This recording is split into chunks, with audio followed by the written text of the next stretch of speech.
Hello అందరికీ ఇవాళ ఒక చిన్న మినీ వ్లాగ్. సో ముందుగానే డిక్లరేషన్ ఇస్తున్నా, నా గొంతు బాగాలేదు, మీరు అడ్జస్ట్ చేసుకోవాలి.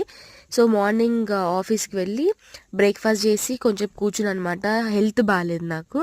సో జింజర్ టీ తాగినా, దానికన్నా ముందు డోలో ట్యాబ్లెట్ వేసుకున్నా. సో అది ఆల్రౌండర్ కదా, అందుకే డోలో వేసుకొని ఇంకా కాఫీ తాగినా అనమాట. తర్వాత బ్రేక్ఫాస్ట్ లంచ్ అవన్నీ చేసుకొని వర్క్లో కూర్చున్నా. ఈవినింగ్ టైం అయిపోయింది అప్పటికే. ఇంకా మొత్తానికైతే నేను బ్యాగ్స్ అన్ని సర్దుకొని బయలుదేరిన. నేను ఏదన్నా కానీ 2 times క్రాస్ చెక్ చేసుకుంటా. ఇంకా అంటే మొత్తానికైతే బయటికి వచ్చేసిన అనమాట, లాగౌట్ చేసుకుని ఆఫీస్ నుంచి. ఆ వెదర్, ఆ చల్లదనం మాత్రం సూపర్ ఉన్నది. బస్సు కోసం ఒక 20 minutes వెయిట్ చేసిన తర్వాత బస్సు మొత్తానికైతే దొరికింది. నేను డబ్బులు ఇస్తే డబ్బులు లేకుండా ఆధార్ కార్డ్ చూపించినట్టు నాకు టికెట్ ఇచ్చిండయ్యా, ఎంత మోసం కదా అది. ఇంకా మొత్తానికైతే సీట్ దొరికింది. వాన పడుతున్నది, నేను గొడుగు బ్యాగ్లోనే ఉంది, బతికిపోయినా. ఇంక మొత్తానికైతే బస్సు దిగి నడుచుకుంటూ పోయినా ఇంటికి.